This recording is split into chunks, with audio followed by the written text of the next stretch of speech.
pueblo que sabe alabarte. Y aquí hay un pueblo que sabe gozarse en ti, Señor. Es cierto.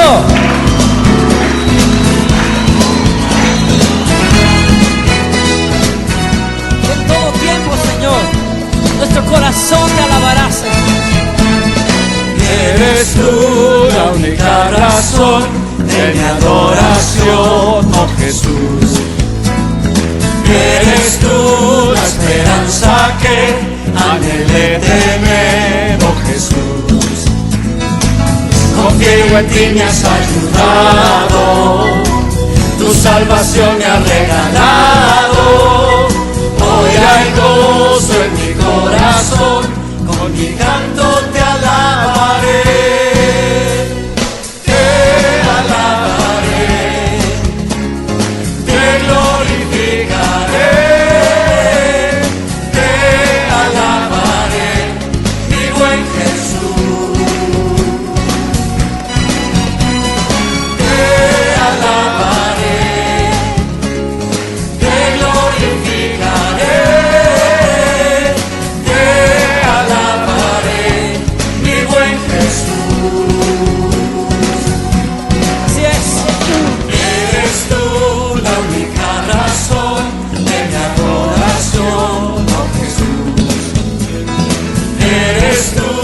Esperanza que anhelé tener, oh Jesús.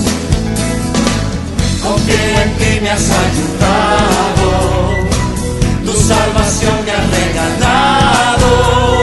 Hoy hay gozo en mi corazón, con mi canto te alabaré. Te alabaré, te glorificaré.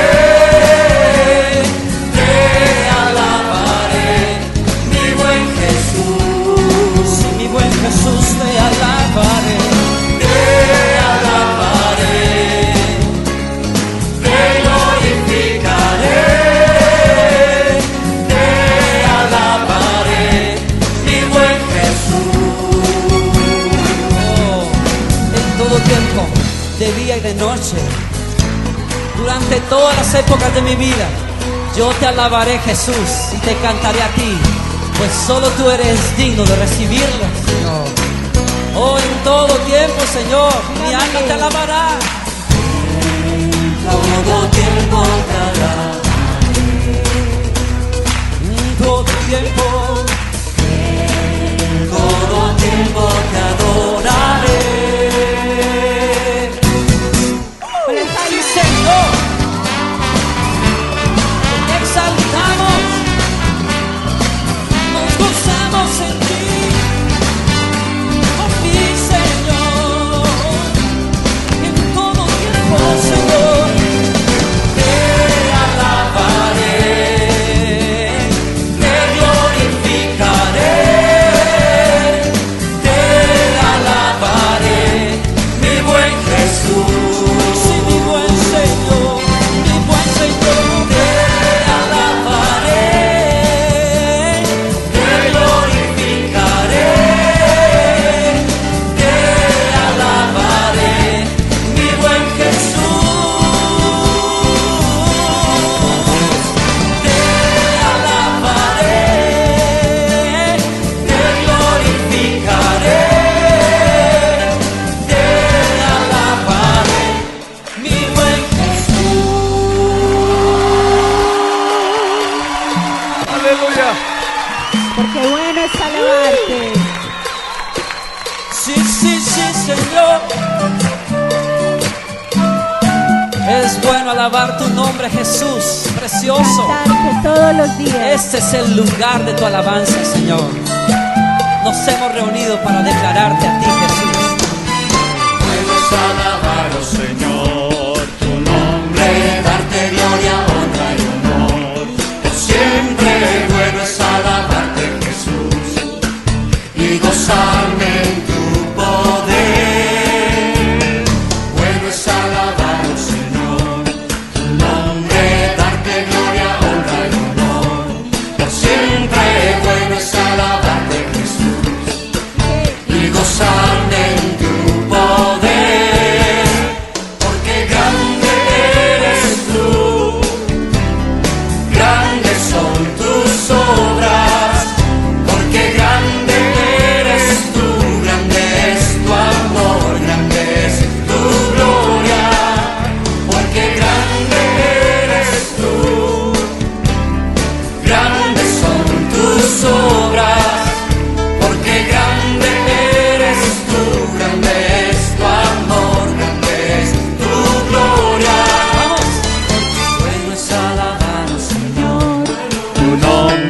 darte gloria, honra y honor.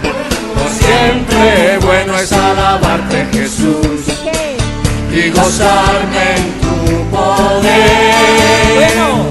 Bueno es alabaros, Señor, tu nombre, darte gloria, honra y honor.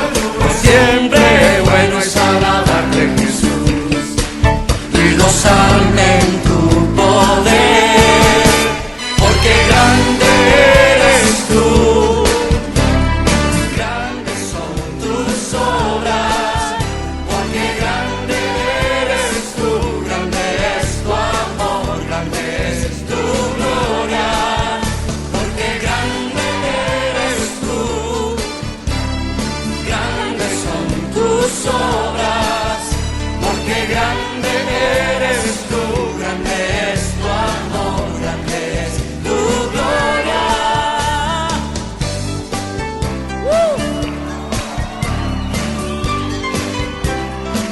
Te alabaré, oh sí, Señor, me gozaré en ti. Grande es, ¿Por qué? Señor. Porque grande eres tú, grandes son tus obras. Porque grande eres tú, grande es tu amor, grande es tu gloria. Porque grande eres tú, grandes son tus obras. Porque grande eres tú, grande es tu amor, grande es tu gloria. Porque grande eres tú, grandes son tus obras. Porque grande eres tú, grande es tu amor, grande es tu gloria. Grande eres tú, grandes son tus obras. Porque grande eres tú, grande es tu amor, grande es tu gloria. Bueno es alabarte, Señor. Qué bueno es alabarte, Señor. Bueno es adorarte, Señor. Bueno es estar en tu presencia, Padre. Bueno es estar delante de ti.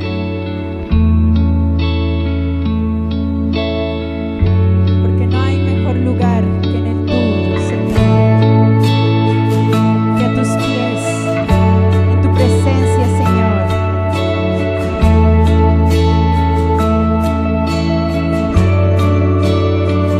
A tus pies arde mi corazón, a tus pies te entrego lo que soy. Es el lugar de mi seguridad, donde nadie me puede señalar. Me perdonaste, me acercaste a tu presencia, me levantaste, hoy me postro a adorarte. No hay lugar más alto, más grande que estar a tus pies, que estar a tus pies. No hay lugar más alto, más grande que estar a tus pies, que estar a tus pies. Cristina Clario. A tus pies arde mi corazón. A tus pies te entrego lo que soy. Es el lugar de mi seguridad, donde nadie me puede señalar. Me perdonaste, me acercaste a tu presencia, me levantaste y hoy me postro a adorarte. Dile a él, no hay lugar más alto,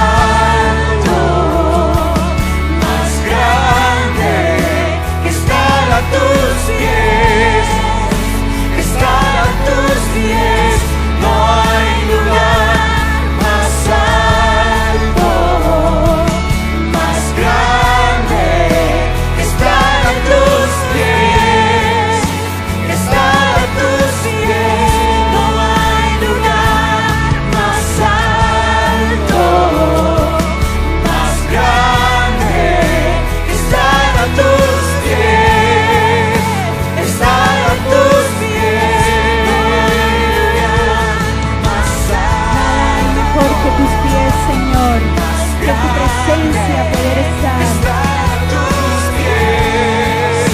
Estar a tus pies, y aquí permaneceré, postrado a tus pies, y aquí permaneceré a los pies de Cristo.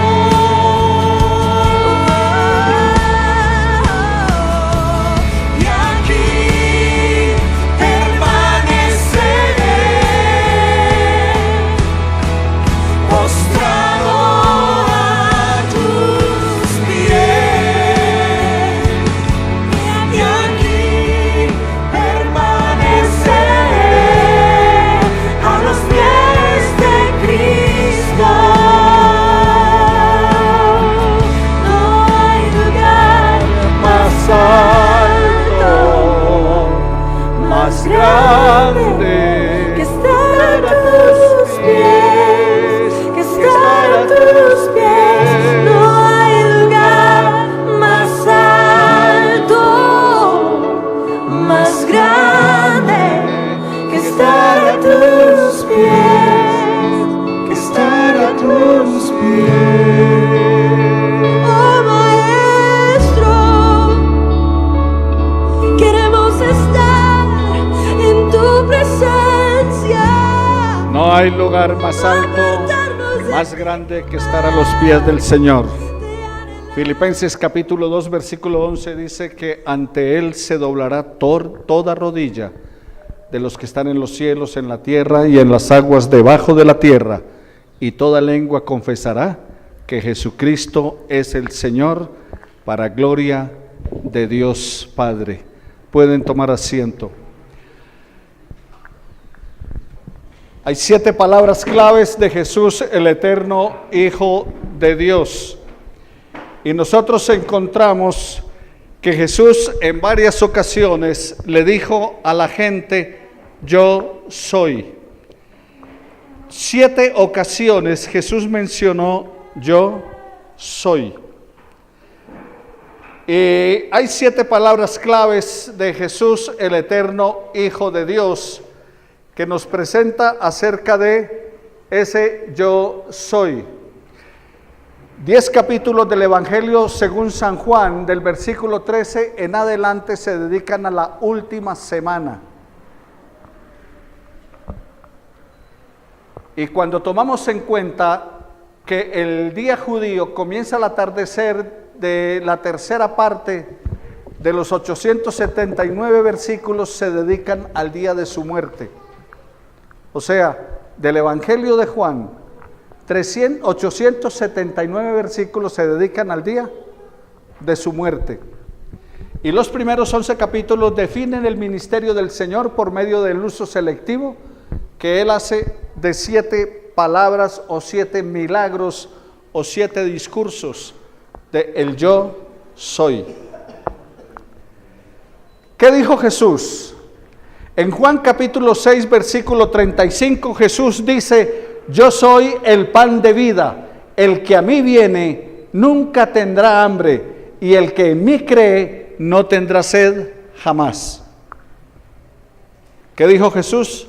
Yo soy el pan de vida. Y cuando nosotros pensamos en el pan es muy importante en el día de hoy, sobre todo en la cultura bogotana, donde se consume mucho pan. En la cultura paisa es la arepa, pero en la cultura bogotana, cundiboyacense, es el pan. Ahora, si no hay pan, lo reemplazamos hoy en día por cualquier otra cosa, ¿no es cierto? Pero en la época de Jesús, el pan era vital.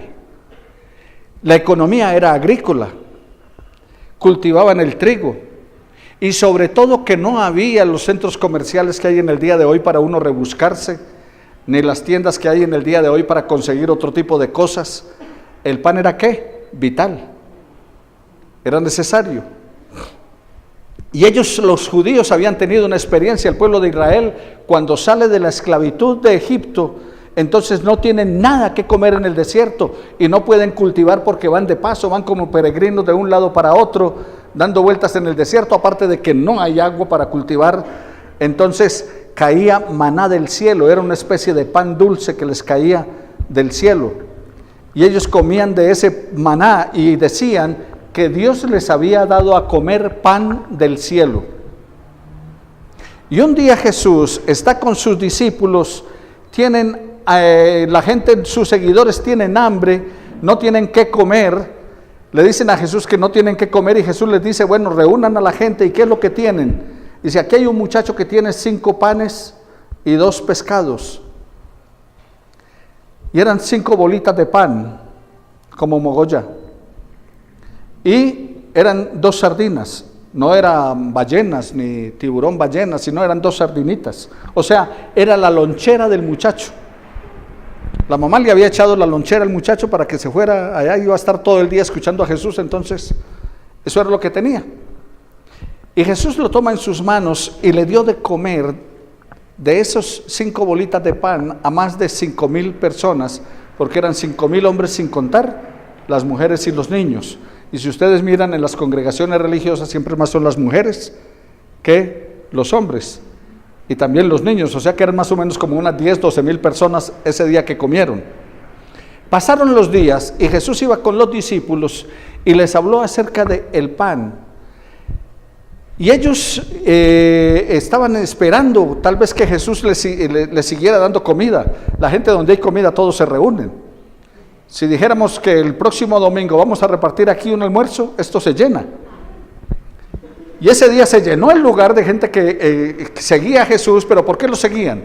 Voltea a Jesús y les dice, ustedes me siguen porque les doy pan, ustedes me siguen porque les doy comida, pero no han entendido algo, yo soy el pan vivo que descendió del cielo, y el que come de mí jamás tendrá hambre. Así que el pan era vital para la gente, y el pan de vida que es Jesús es vital para nuestra salvación. El pan de vida es vital para nuestra vida espiritual. El pan del cielo que es Cristo. Él les vuelve a repetir allí en el versículo 48, a los israelitas comieron el maná en el desierto, pero esos que comieron el maná fueron muertos. O sea, aunque comieron maná durante 40 años, ninguno pudo entrar a la tierra prometida, todos murieron en el desierto.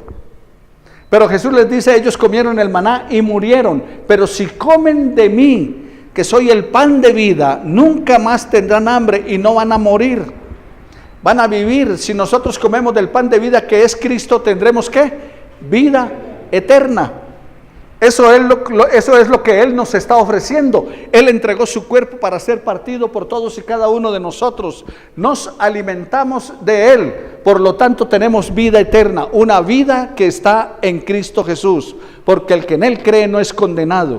Así que mis hermanos, Juan 3:16 dice que de tal manera amó Dios al mundo que ha dado su Hijo unigénito para que todo aquel que en Él cree no se pierda, mas tenga vida eterna. Eso es lo que nos está ofreciendo. Si nos alimentamos diariamente del pan de vida que es Jesucristo, entonces podemos tener la certeza de nuestra salvación. Yo soy el pan de vida. A la mujer samaritana le dijo, mire, yo soy esencial para la vida. Si usted toma del agua que yo le daré, no tendrá sed jamás. Si comemos del pan de vida, si bebemos de él, no tendremos necesidad de ningún alimento espiritual, porque en él estaremos completos, en él estaremos saciados. Una vez que conocemos a Jesús como Señor y Salvador de nuestra vida, que hemos nacido de nuevo, experimentamos en nosotros una satisfacción espiritual tan plena que Él lo llena todo y no necesitamos más nada.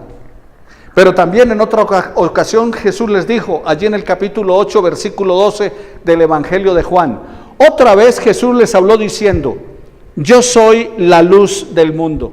El otro yo soy. ¿Yo soy qué? El pan de vida. ¿Y ahora qué les dice? Yo soy la luz del mundo. Pero note, el que me sigue, dice el Señor, no andará en tinieblas, sino que tendrá la luz de la vida.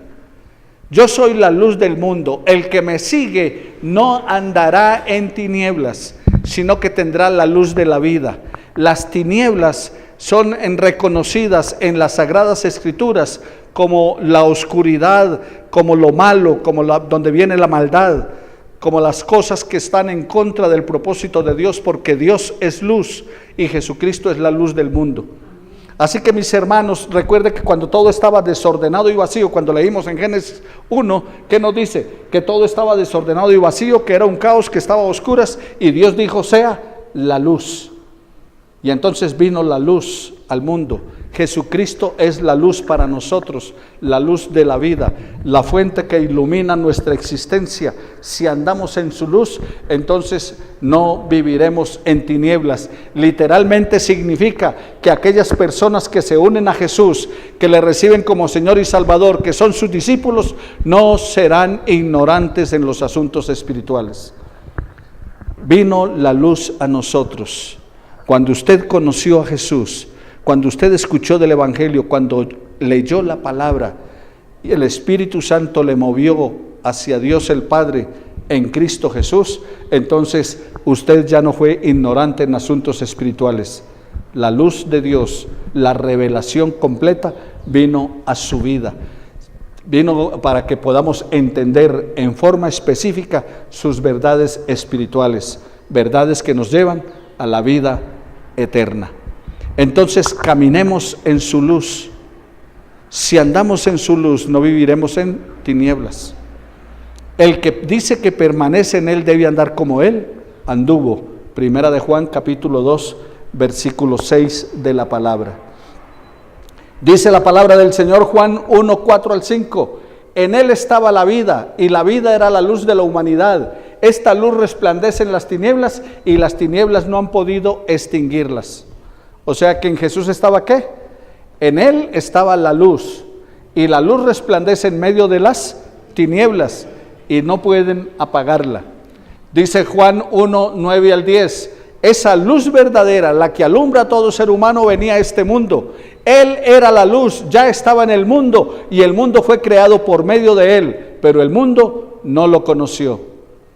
El que no conoce a Jesús todavía anda en tinieblas, porque no ha conocido la verdad, porque no camina en su luz. Y en el capítulo 3, versículo 20 dice, pero todo el que hace lo malo aborrece a la luz, y no se acerca a ella por temor a que sus obras queden al descubierto.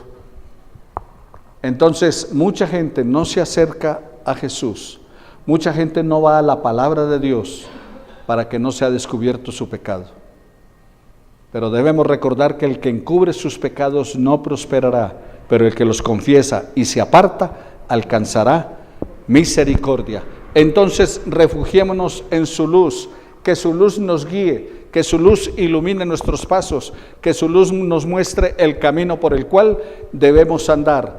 El tercer yo soy lo encuentra usted en Juan, en el capítulo 10, versículo 9 de la palabra del Señor. Y Jesús dijo, yo soy la puerta, el que por mí entrare será salvo y saldrá y hallará pastos. Cuando Jesús dice yo soy la puerta, ¿cuál es el significado? ¿Qué significaba para ellos cuando Jesús les dice yo soy la puerta? En esa época las ciudades eran amuralladas, o sea, había una muralla alrededor de toda la ciudad y había una puerta que era la entrada y la salida. No había más, no había otro lugar por donde se podía entrar o salir. Y cuando la gente era perseguida, corría hacia la ciudad, y una vez que pasaba la puerta se sentía ¿qué? Seguro. Una vez que pasaba la puerta se sentía a salvo. Una vez que pasaba la puerta se sentía protegido. Una vez que pasaba la puerta, entonces ya se sentía en un ambiente de tranquilidad y de paz. Eso le daba seguridad. Y Jesús dice, yo soy la puerta, el que por mí entra, entonces ¿qué dice? Él estará a salvo. El que entre por mí será salvo, saldrá y hallará pastos. Juan capítulo 10, versículo 9. Jesús es la puerta. Hay dos puertas que nos presenta la Escritura, la puerta estrecha y la puerta amplia. La puerta amplia lleva a la perdición, la puerta estrecha lleva a la salvación. Y una de las cosas interesantes de la puerta estrecha, Había unas puertas dentro de la ciudad pequeñas que eran como en arco, como el ojo de una aguja. Por eso dice la palabra que el que no puede pasar por el ojo de una aguja no puede entrar al reino de los cielos, porque la puerta era angosta y muchos querían pasar con la carga en su hombro. Muchos querían pasar por esa puerta con el camello cargado. Y entonces cuando el camello iba a pasar por el ojo de la aguja, o sea, por esa puerta, entonces cargado no podía pasar porque era estrecha, o la persona si llevaba mucha carga sobre su hombro no podía pasar porque le estorbaba. Tenía que soltar las cargas. Pues Jesús es la puerta que te está diciendo: deja tus cargas en mí y pasa para que halles buenos pastos. Saldrá y hallará pastos. Hablando acerca de la oveja la sentían segura cuando el pastor abría la puerta, las ovejas pasaban la puerta, cerraban el redil y ya la oveja estaba segura y protegida. Tú te puedes encontrar seguro y protegido en las manos de tu Dios. No hay lugar más seguro que en el centro de la voluntad de Dios. No hay mejor lugar para estar, como decía la canción. No hay lugar más alto, no hay lugar más grande, no hay lugar más seguro que estar a los pies del Señor. Él es la puerta, el que por Él entrare será salvo, dice la palabra del Señor. Él es la puerta del reino. Habiendo entrado a través de Él tendremos la libertad de entrar y salir cuando nos parezca.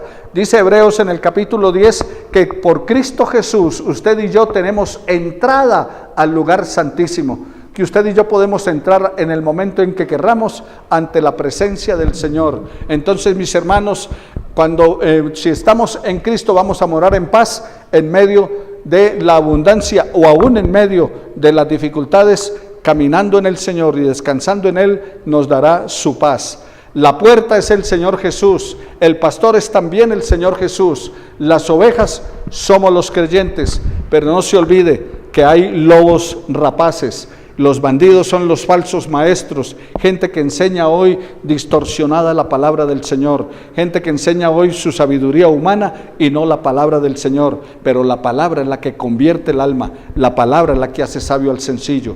No es la opinión del hombre, no es el criterio del hombre, es lo que Dios ha dicho. Y Jesús ha dicho que Él es la puerta.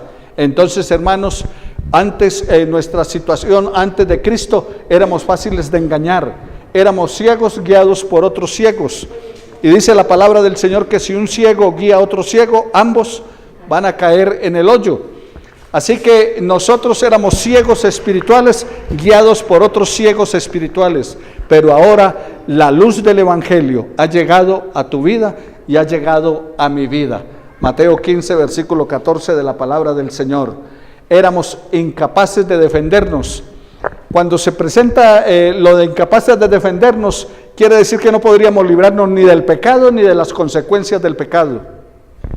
¿Cuántas veces intentamos hacer lo bueno y terminamos haciendo lo que no es? ¿Cuántas veces el que tiene problemas de vicio, el que tiene problemas de alcohol, de droga, de mentira, de otro tipo de cosas, es difícil para él dejarlo? ¿Por qué? Porque por su propia fuerza, por sus medios, no es posible. Lo espiritual solo se combate con lo espiritual y solamente la presencia de Dios te da libertad. Así que éramos incapaces de defendernos. No podríamos librarnos ni del pecado ni de sus consecuencias que son perjudiciales para nosotros. Éramos incapaces de producir algo bueno. El pastor nos buscó, nos encontró. Estábamos muertos espiritualmente, dice la palabra del Señor. Él les dio vida cuando ustedes estaban muertos en sus delitos y pecados. Cuando usted y yo estábamos muertos en nuestros delitos y pecados, ¿qué nos dio Él? Nos dio vida y nos dio la vida eterna. Entonces es lo que necesitamos reconocer buscando del Señor. El cuarto yo soy que Jesús menciona está en Juan capítulo 10, versículo 11. En Juan capítulo 10, versículo 11, Jesús dijo: yo soy el buen pastor su vida da por las ovejas. ¿Qué es Él? El buen pastor que su vida da por las ovejas. Él es el verdadero pastor que nos cuida, que nos protege, que nos orienta. Nadie espera que las ovejas se cuiden a sí mismas. Sus dueños contratan quien cuide las ovejas. El trabajo de un pastor es responsabilizarse por la seguridad y el cuidado del rebaño. ¿Y por qué razón? ¿Por qué nos compara con una oveja? Si ustedes miran la oveja no tiene cuernos, o sea que no se puede defender con los cuernos como otros animales, como los toros, las vacas, los antílopes, otros animales. La oveja no tiene cuernos, o sea, no puede defenderse con cuernos. La oveja no tiene cola larga, entonces como no tiene cola larga, no puede con la cola espantar las moscas, como los caballos, las vacas, etcétera, que con su cola larga golpean cuando un mosco se les arrima a la piel. Entonces, ¿qué ocurre?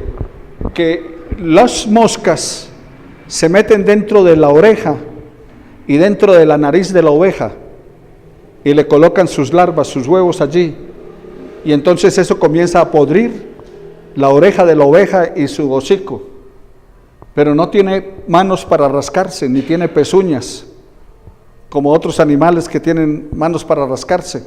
Entonces, como no tiene cola para espantar los animales, se les pegan los animales, las moscas. No tiene la manera de rascarse ni de quitarse eso, entonces eso le va criando. Y aparte de eso, su lana comienza a crecer tanto que el peso le crea dificultades para moverse, el peso de la lana, y fuera de eso se le ensucia la lana y se le arrastra, entonces eso le causa infecciones. En otras palabras, es un animal totalmente desprotegido, y cuando lo atacan las fieras, los lobos, leones o algo, mire las paticas que tiene, ¿cómo hace para correr? O sea, su carrera es muy corta, muy lenta. Mis hermanos, la oveja está totalmente desprotegida ante los peligros. Y el Señor dijo que nosotros somos ¿qué? Ovejas. O sea, estamos totalmente desprotegidos. No podemos vencer el pecado.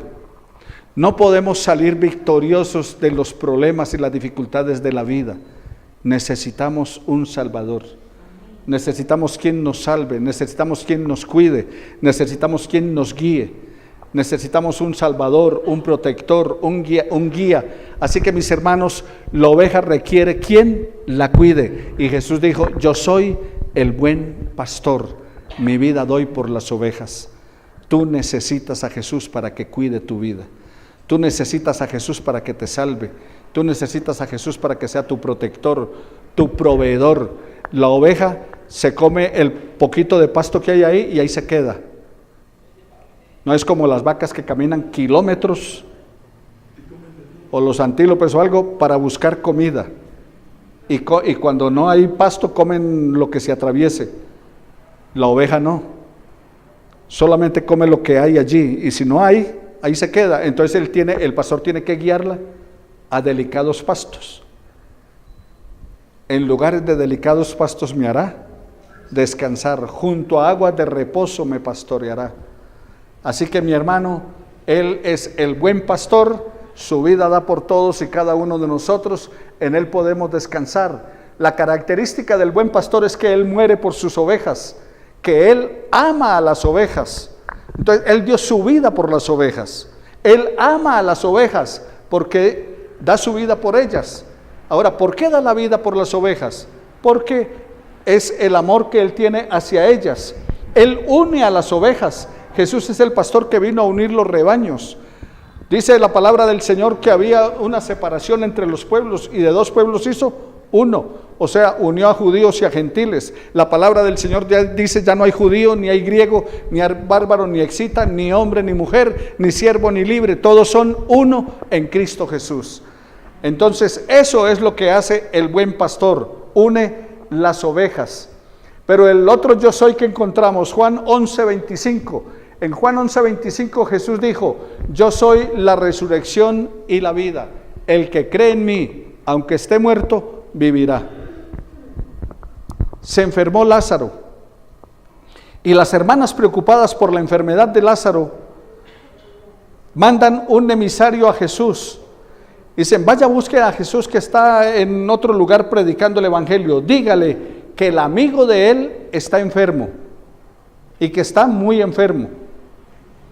Y fueron y le llevaron la noticia a Jesús. Y cuando le llevaron la noticia a Jesús, Jesús dijo, vamos porque Lázaro está enfermo. Y vamos allá para sanarle. Pero en el camino Jesús se detuvo. Hubo varias cosas para atender y no siguió el camino. Lázaro se agravó a tal punto que murió, falleció. Cuando Jesús llega, salen las hermanas de Lázaro, Marta y María, y le dicen, si hubieras estado aquí, mi hermano no habría muerto. Algunos dicen que no eran palabras de reproche, sino palabras de esperanza. Para mí eran palabras de reproche, no de esperanza. Si no, no le hubieran dicho eso. A ver, si hubieras estado aquí, ellas habían mandado llamarlo para que viniera y sanara a su hermano. Pero Jesús no llegó. Y como no llegó, entonces su hermano murió. Si hubieras estado aquí, como muchas veces nosotros culpamos a otros de las situaciones que nos pasan o de que suceden.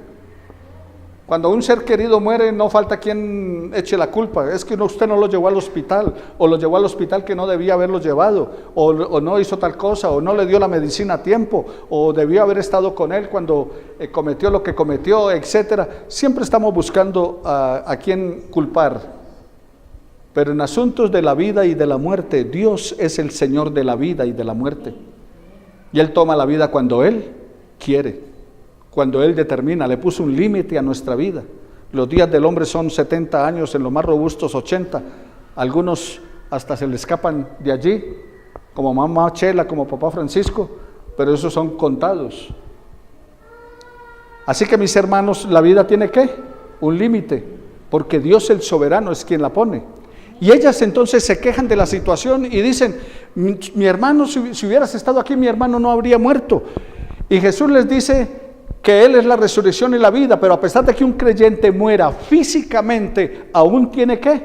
Vida eterna. Todos nos vamos a morir tarde que temprano, pero lo que tenemos nosotros es vida eterna. El que cree en mí no morirá para siempre. Y Jesús le dice a ellas, tu hermano va a resucitar, no te preocupes, tu hermano resucitará. Y entonces hay dos declaraciones grandes que hace el Señor Jesús, y las dos declaraciones claves que Jesús hace es que Él dice, yo soy la resurrección y la vida. ¿Quién es Jesús? La resurrección y la vida. Él está vivo. Cuando hablábamos de Buda, cuando hablábamos de Confucio, cuando hablábamos de Tao y todo lo demás, todos están muertos y ahí está su tumba. La tumba de Jesús está vacía. Él es la resurrección y la vida. Y la otra palabra clave que Él dice es que en la segunda declaración, que es increíble, Él dice, el que cree en mí, aunque esté muerto. Note, no es que si está vivo. Ahora que estás vivo tienes esperanza de clamar a Dios, si estás enfermo tienes esperanza de clamar a Dios y pedirle sanidad, y Dios te puede sanar. Y Dios puede hacer un milagro en tu vida. Pero lo que está diciendo no es que si está enfermo se puede recuperar. Está diciendo si está muerto, si ya no tiene vida, si ya falleció, si ya acabó todo para usted. Aún el que cree en mí, dice el Señor Jesús, aunque esté muerto, ¿qué? Va a vivir. Y la garantía es que Él es la resurrección y la vida. El que cree en mí no morirá jamás. Tendremos parte de esta muerte física, pero viviremos por la eternidad en el Señor. Y el que cree en mí no sufrirá daño de la segunda muerte, dice la palabra del Señor. Porque si hemos muerto con Cristo, creemos que también viviremos con Él, sabiendo que Cristo, habiendo resucitado entre los muertos, no volverá a morir. La muerte ya no tiene dominio sobre Él. Eso dice Romanos 6, 8 al 9. No hay condenación. ¿Para quién no hay condenación? Según el apóstol Pablo en Romanos 8:1, no hay condenación para los que están en Cristo Jesús. ¿No hay condenación para quién? Para los que estamos en Cristo Jesús. Si usted está en Cristo Jesús, no hay condenación para usted. ¿Por qué razón? Porque Él es la resurrección y la vida. Pero el otro yo soy que Jesús les dijo, se encuentra en Juan capítulo 14, versículo 6. En Juan 14, 6 Jesús dijo, yo soy el camino, la verdad y la vida. Nadie viene al Padre sino por mí.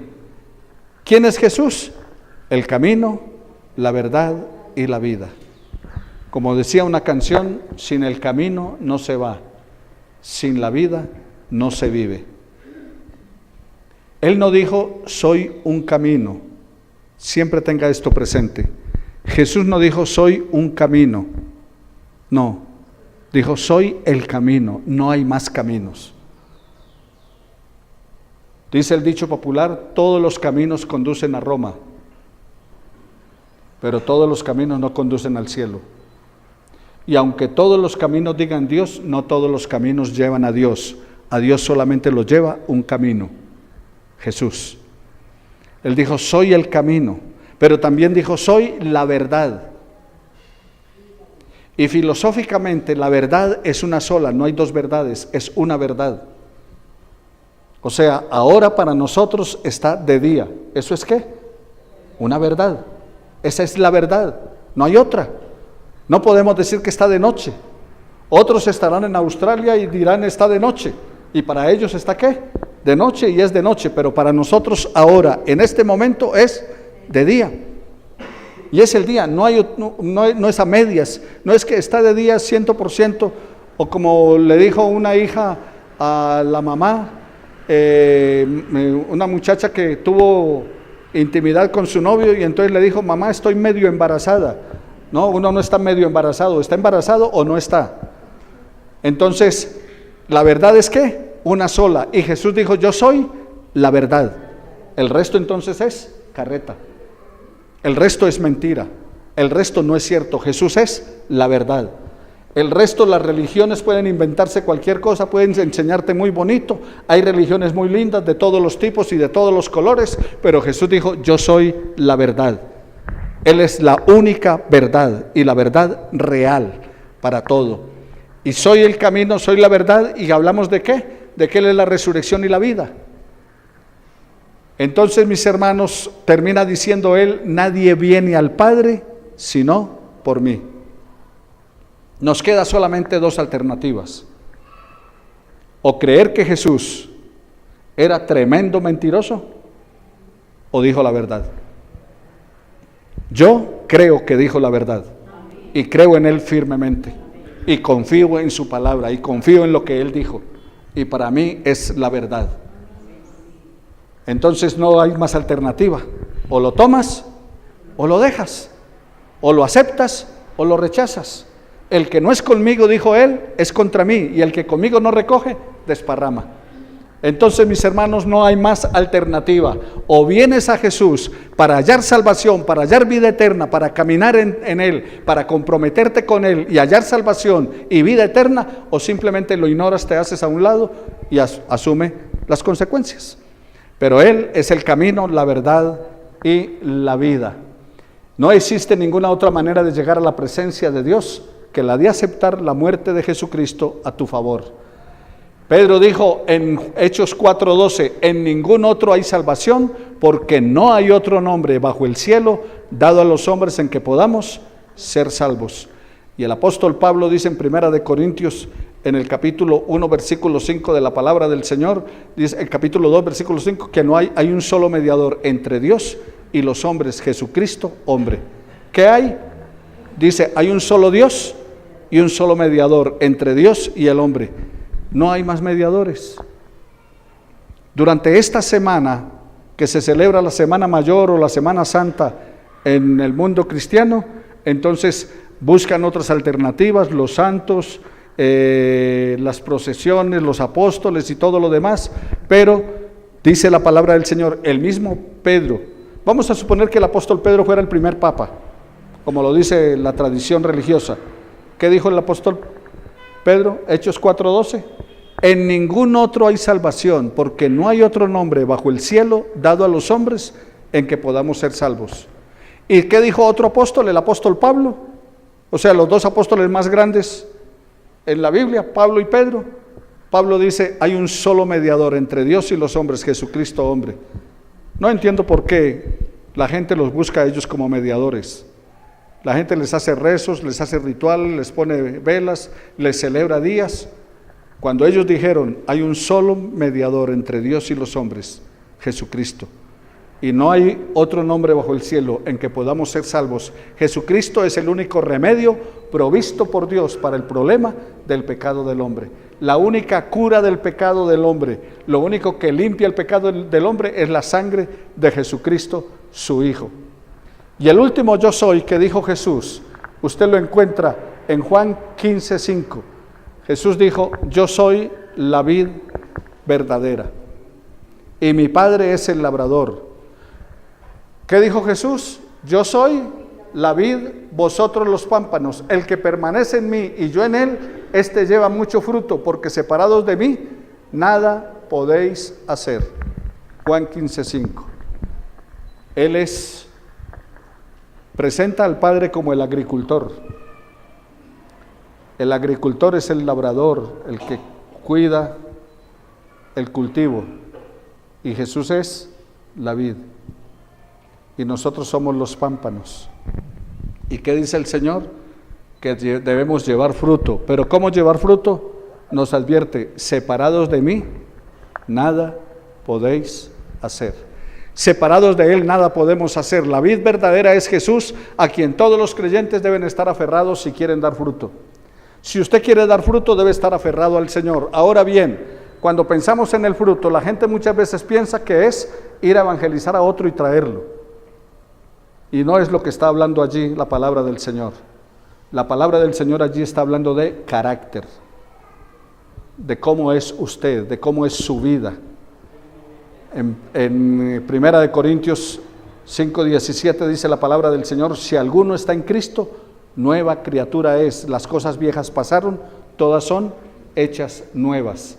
O sea que el carácter, su vida de integridad, su comportamiento, su testimonio, su conducta, el cómo vive, lo que hace, cómo se porta en casa, cómo se porta en familia, cómo educa a sus hijos, cómo educa a sus nietos, cómo vive con su esposo, cómo vive con su esposa, cómo vive con sus hijos, cómo vive con sus padres.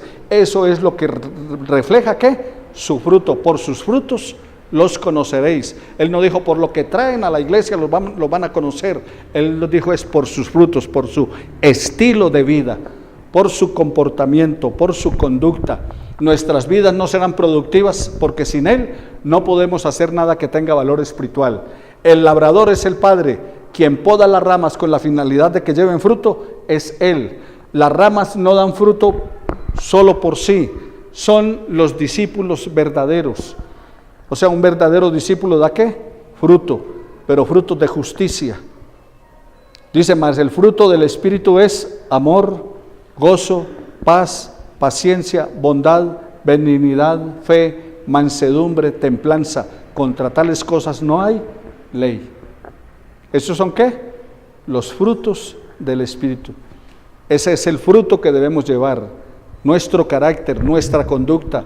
¿Cómo muestras tu vida? En la iglesia puedes poner cara de santo.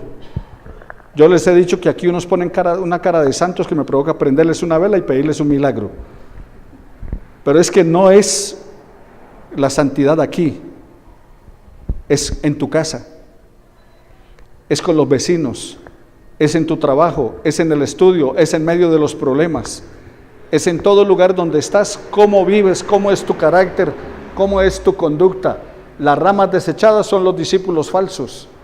El fruto son los resultados de haber creído en Jesús para la salvación, que Él es el que modela nuestro carácter. Él es el que hace la obra en ti y en mí. Entonces no olvidemos, ¿yo soy qué? El pan de vida. Necesitas alimentarte espiritualmente cada día. Él es la puerta, necesitas entrar por Él para ser salvo. Él es la luz del mundo. Necesitas caminar en su luz, porque si no caminas en su luz, caminarás en tinieblas. El cuarto es ¿qué? Yo soy el buen pastor. Debes dejar que Él te cuide, que Él te guíe, que Él te pastoree. Pastoréanos, Jesús amante, debe ser nuestra oración, nuestro canto. ¿Y Él es qué? La resurrección y la vida. Tienes garantía de vida eterna. Tienes seguridad. Aunque nuestro hombre exterior se va desgastando, el interior se renueva de día en día en Cristo Jesús. Y Él es, en el 6, el camino, la verdad y la vida. Y recuerda, nadie va al Padre sino por Él. Y finalmente, Jesús es ¿qué? La vid verdadera. Tú eres parte de su plantío, tú eres parte de su huerta, de su labrado. Y Él te cuida y te poda y dice, ¿para qué? Para que lleves más fruto. Interesante, ¿no? Nos cuida, nos poda para que llevemos más fruto. Hay algunas cosas que cuando el cultivador a veces tiene que cortar algunas ramas para que pueda dar fruto. O sea que hay algunas cosas que el Señor tiene que cortar en nosotros, pulir en nosotros, limpiar en nosotros para que podamos ser más fructíferos. O sea, para que nuestra vida sea una vida que le agrade. Inclina tu rostro donde estás y recuerda al Señor. ¿Quién dice en nombre de quién voy a ir? Y Dios le dice a Moisés, diles que yo soy el que soy. ¿Quién le dijo? Dios a Moisés. Yo soy el que soy. Pero ahora Jesús dice, yo soy. O sea, Él es el Dios. Recuerda que todo fue creado por Él y para Él. Y sin Él, nada de lo que hay hecho hubiese sido hecho.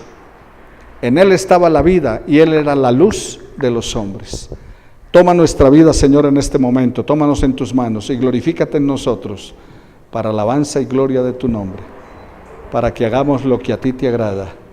Bendito sea tu nombre. Y Señor, que siempre recordemos estas palabras claves que tu Hijo pronunció para darnos a nosotros la seguridad, la certeza de tu presencia, la seguridad y la certeza de la vida eterna, y que podamos, eterno Padre, llevar fruto, reflejar la imagen de Jesús en cualquier lugar donde nos encontremos y cualquiera que sea la situación, que la gente pueda decir, ese es un verdadero cristiano, porque su vida es congruente, lo que vive es congruente con lo que cree, lo que hace es congruente con lo que predica, que donde vayamos, estemos haciendo lo que estemos haciendo, la gente pueda ver tu gloria en nosotros, para alabanza tuya, edificación de nuestras vidas y de los demás. Todo en el nombre de Jesús, porque por Él fue posible. En Él te glorificamos con acción de gracias. Amén y amén. Vamos a recoger nuestras ofrendas.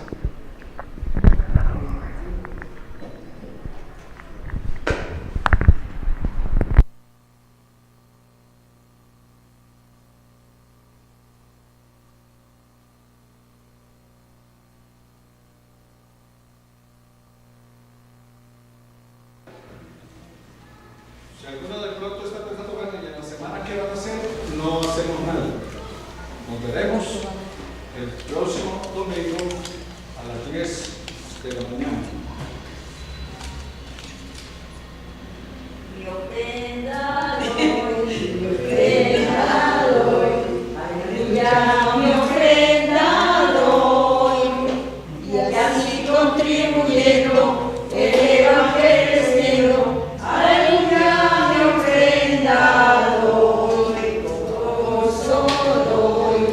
gozo doy, aleluya, con gozo doy, así contribuyendo el evangelio cielo, aleluya, con gozo doy,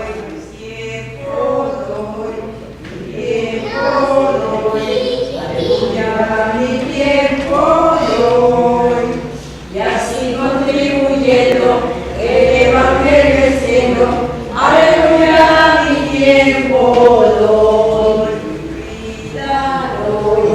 vida doy, aleluya, mi vida doy, y así contribuyendo el evangelio cielo, aleluya, mi vida doy.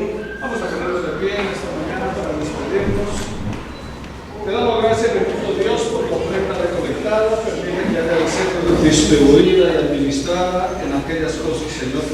fieles. Sobre todo que contribuya para la extensión de tu reino aquí en la tierra. Bendice las manos que han podido, Señor, dar, y aquellos que no tienen, Señor, dales para que ellos puedan dar. Bendíceles, eterno Dios, y enséñales a confiar y a esperar en ti. Ahora, Padre, quédate con nosotros. Nos despedimos de este recinto, pero no de tu presencia, porque donde vayamos, tú estarás con nosotros. En el nombre de Jesús nuestro Señor. Amén. Ponga la mano sobre la persona que está a su lado y dígale que el Señor te bendiga y te guarde. Que el Señor haga resplandecer su rostro sobre ti. Que el Señor tenga de ti misericordia y Él ponga paz en tu corazón.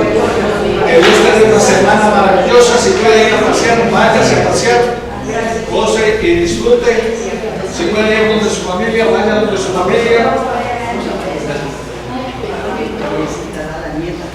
Que para la parte religiosa aquí nos vemos en domingo otra vez.